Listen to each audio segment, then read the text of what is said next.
Assalamualaikum warahmatullahi wabarakatuh. Waalaikumsalam warahmatullahi wabarakatuh. Kembali lagi bersama saya Marta di Hobi Obrol Pendidikan Islam. Baik, pada kesempatan kali ini atau di episode Ngopi kali ini kami mendatangkan bintang tamu dari Pondok Pesantren Sufa Al Jamaah. Nah, teman-teman di sini sudah ada beberapa delegasi atau perwakilan dari Pondok Pesantren Sufa Al Jamaah. Nah, yang nantinya kita akan berbincang-bincang mengenai generasi milenial berprestasi. Nah, tapi sebelum kita masuk pada inti pembicaraan kali ini, saya akan memperkenalkan terlebih dahulu narasumber atau bintang tamu kali ini. Yang pertama ada Kak Nona Nur Syahidah. Dan yang kedua ada Kak Raihan Fafiyat Nur. Bagaimana kabarnya? Alhamdulillah. Alhamdulillah. Mereka ini salah satu siswa-siswi di pondok pesantren yang memiliki prestasi lebih dari 1 dan 2. Prestasi yang mereka raih ini salah satunya adalah yang dari oleh Kanona, yaitu juara 1 lomba MHQ, 2 Zuj, dan Kak Raihan juara 2 lomba Tahfiz Ikhwan yang di Universitas Teknokrat Indonesia. Baik, masuk ke pertanyaan. Yang pertama, bagaimana atau hal apa yang membuat kakak menjadi salah satu generasi milenial berprestasi? Boleh mungkin? Syukranillah sama Ba'du. Terima kasih ke kalian dan kesempatan buat saya. Saya menjadi siswa milenial berprestasi karena pertama, Pondok Pesantren Sufa Al Jamaah ini aktif sekali dalam mencari lomba-lomba event-event yang ada, mulai dari yang terdekat sampai yang skala nasional, maaf. Juga karena saya memiliki cita-cita, dan cita-cita itu salah satunya adalah memiliki prestasi yang banyak, terutama pada saat saya di sekolah saat ini. Jadi saya memanfaatkan untuk menggapai semua event yang ada, meraih semuanya, berusaha untuk mendapatkan yang terbaik yang nantinya akan berguna untuk saya akan datang. Kalau dari Kak Nona sendiri, sebutannya yang pertama ada dorongan dari kedua orang tua untuk menjadi seorang yang berprestasi, kemudian berakhlak Qurani. Kemudian dulu ya, waktu belajar itu sama mama, suka belajar gitu, dan kemudian di hati saya punya tekad. Saya kedepannya ingin menjadi seorang yang berprestasi, yang mana bermanfaat bagi orang lain juga. Kemudian setelah itu saya mengamalkannya kepada adik kelas saya.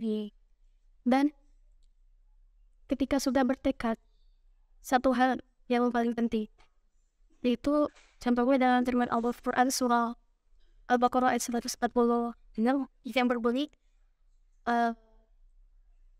fastabiqul khairat, maka berlomba-lombalah kamu dalam kebaikan. Nah itu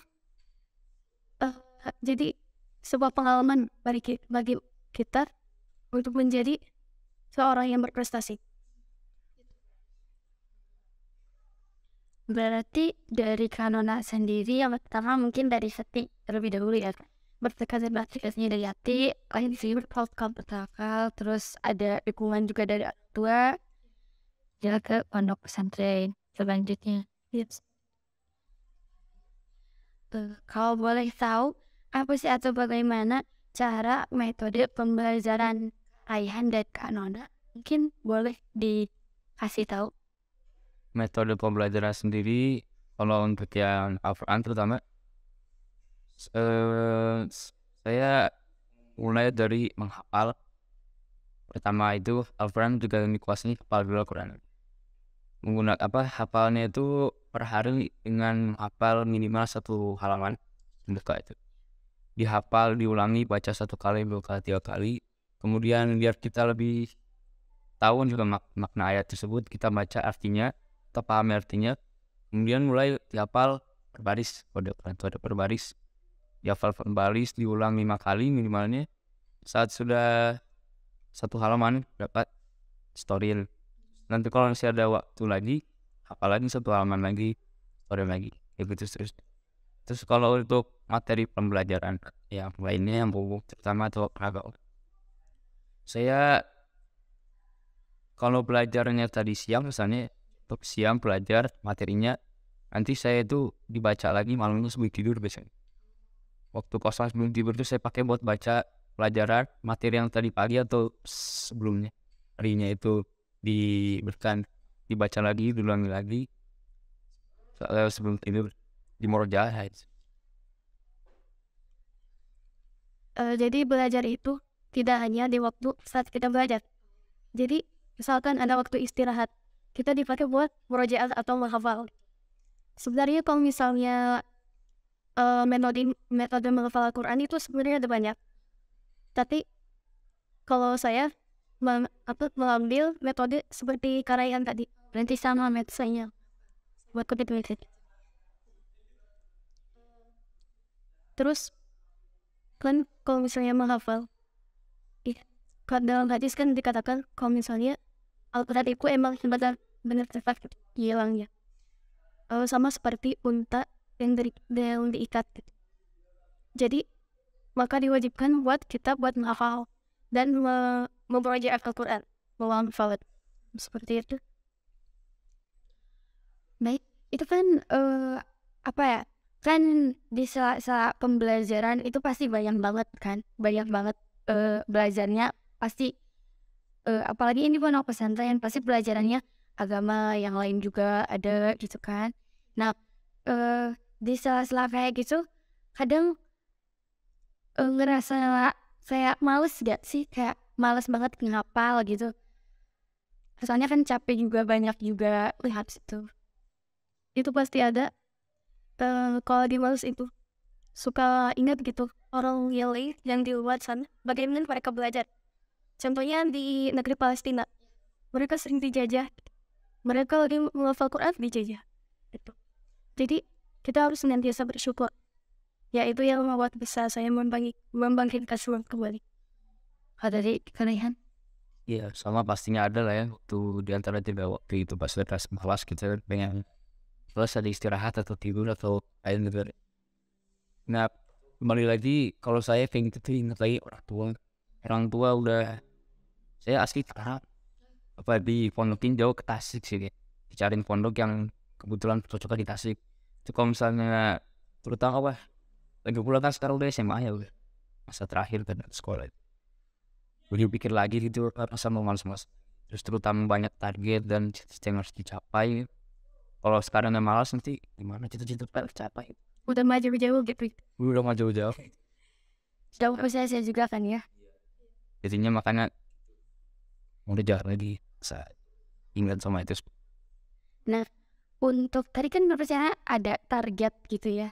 Nah dengan prestasi yang udah banyak banget kayak diraih, apakah masih ada target yang pengen didapat gitu buat ke depan? Tentu ada.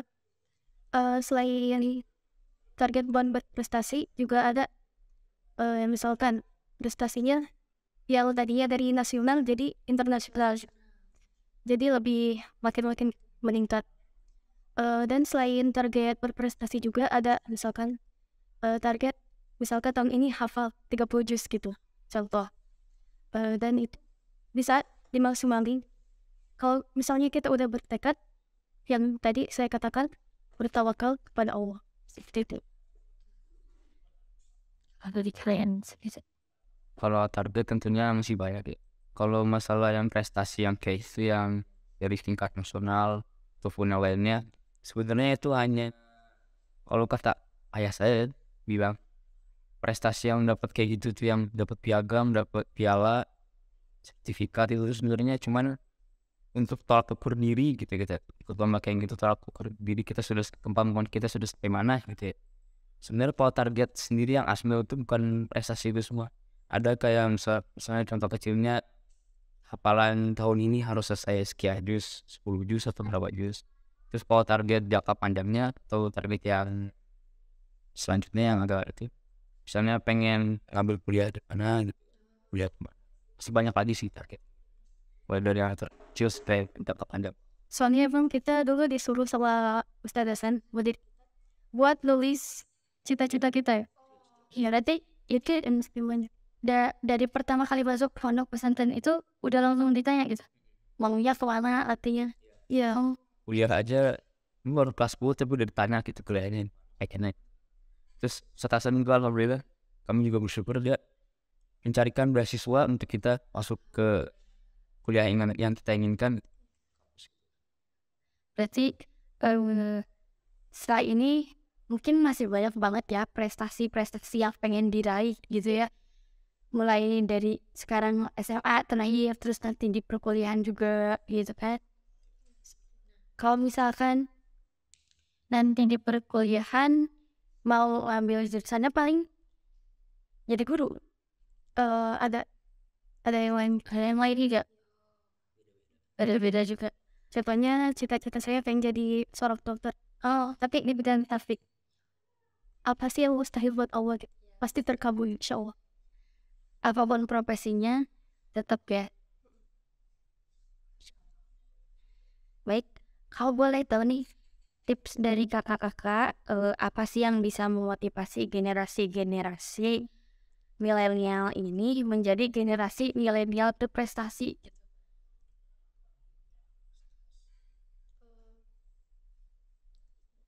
Tipsnya mungkin di zaman sekarang generasi milenial itu kan kayak gadget betul ya. Jadi sebenarnya yang paling pertama itu lihat, kemudian yang kedua ada kemauan kita untuk berprestasi gitu. Karena prestasi itu buat kita menjadi motivasi gitu, motivasi di masa yang akan datang kesan ini gitu.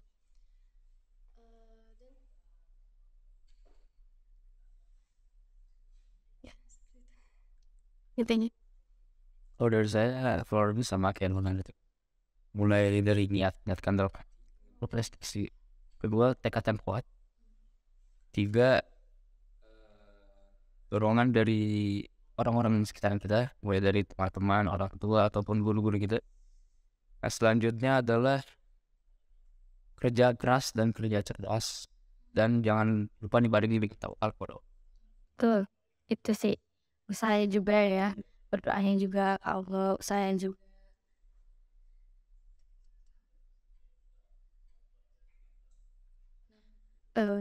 Kan zaman sekarang benar-benar susah gitu ya.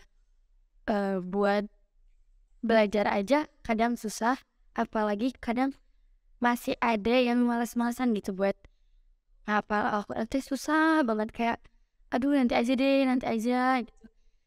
Gimana gitu caranya biar apa ya, biar makin semangat menghafal Al-Qurannya, makin semangat. Oke, niat kan emang harus kan niat dulu kan, betul mbak.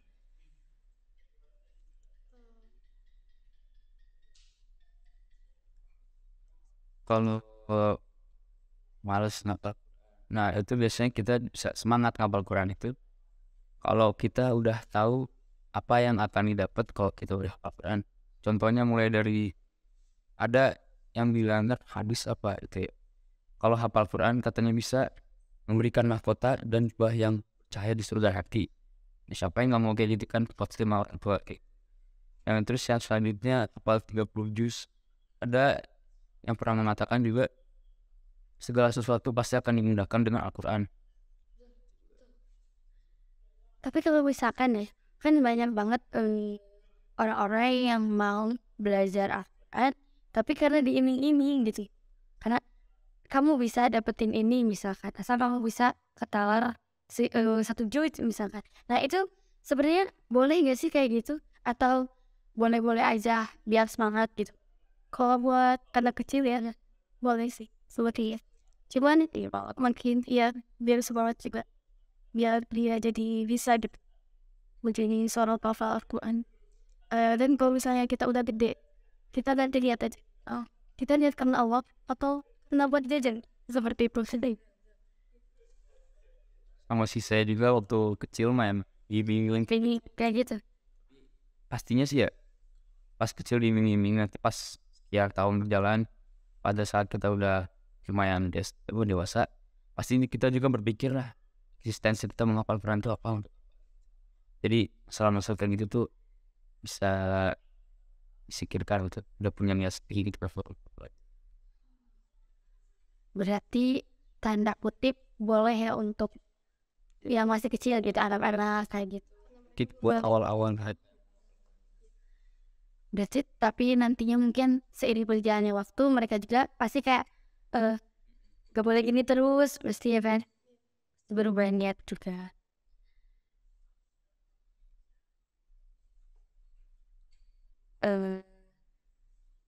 Mungkin udah beberapa menit ya menemani pembicaraan kita kali ini. Boleh gak nih dari Kanana sendiri untuk nampilin satu bakat dari Kanana? Kalau Morota boleh. Sebelumnya mohon maaf karena ini baru sebelum ini suaranya agak bindeng. Bismillah. Boleh kakak kalau misalnya Ar-Rahman boleh apa seperti itu. أعوذ بالله من الشيطان الرجيم بسم الله الرحمن الرحيم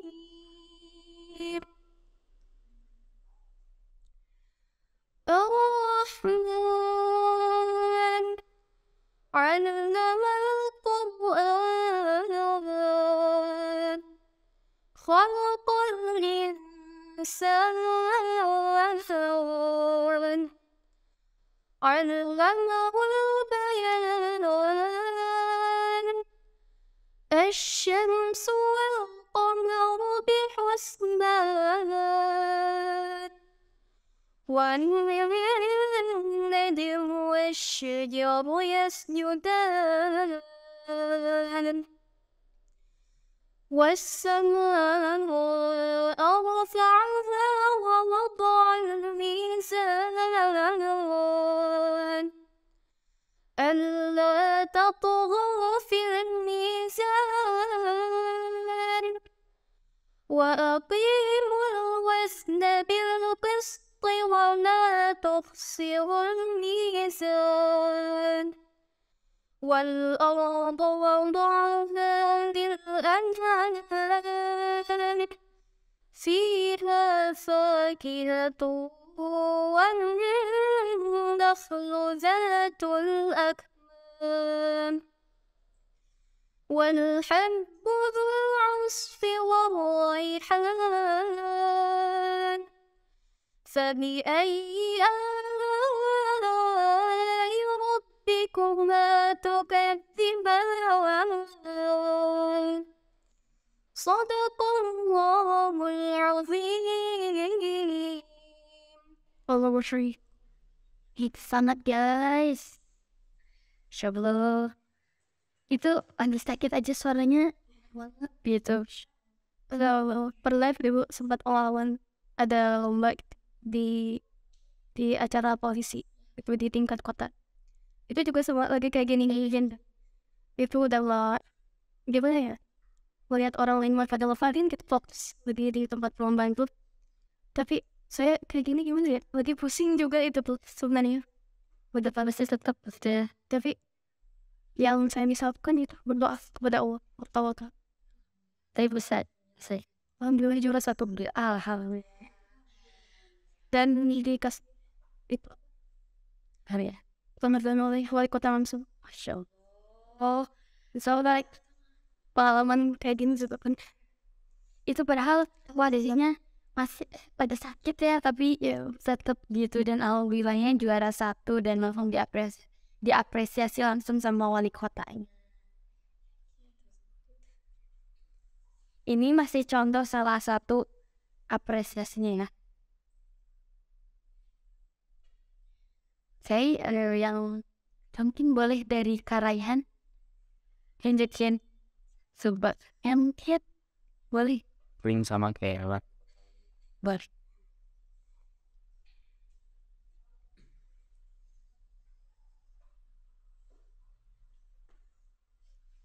أعوذ بالله من الشيطان الرجيم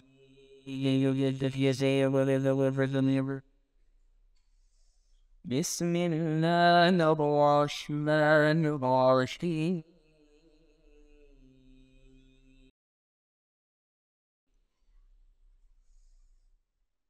تبارك الذي بيده الملك وهو على كل شيء قدير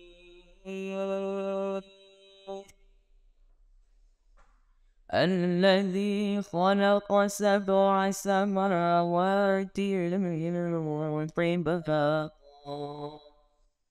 ما ترى في خلق الرحمن من تفاوت فارجع البصر هل ترى من فطور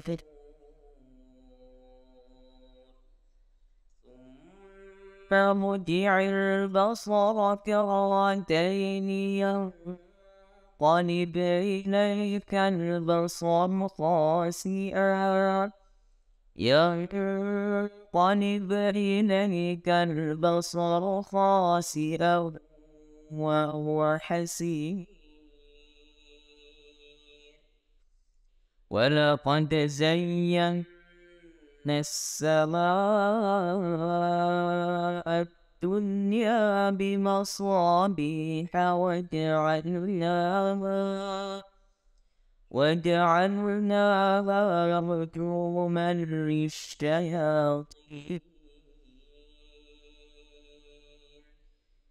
صدق الله العظيم.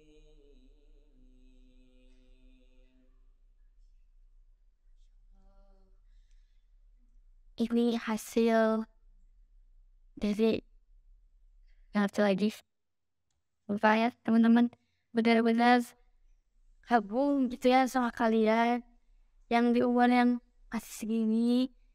Ini kelas 10 ya, kelas 10 udah bisa kayak gini, udah bisa hasilin banyak banget prestasi gitu. Semangat terus untuk kalian. Semoga nanti di universitasnya makin maju ya SKB-nya. Target-targetnya juga semakin banyak lagi tercapai. Mungkin di episode ngopi kali ini segitu aja. Terima kasih untuk teman-teman yang sudah melihat dari awal sampai akhir. Saya Malika Sepalmila. Terima kasih. Wassalamualaikum warahmatullahi wabarakatuh. Waalaikumsalam warahmatullahi wabarakatuh. Baik, ada apresiasi dari SMA Negeri 10 Tasikmalaya untuk Kak Hanas dan Kak Raihan karena sudah bersedia menjadi salah satu narasumber di episode ngopi kali ini. Insyaallah. Jelaskan kepada sama dan Kak Raihan.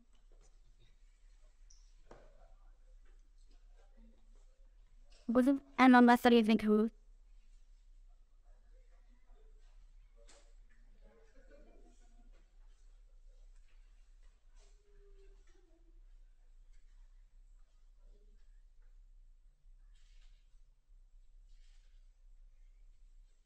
Terima kasih ya, Nak. Yeah, but Sampai nanti ya.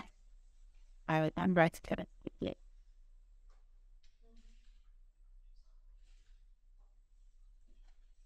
Terima kasih ya, Nak. Sudah hadir di acara kita.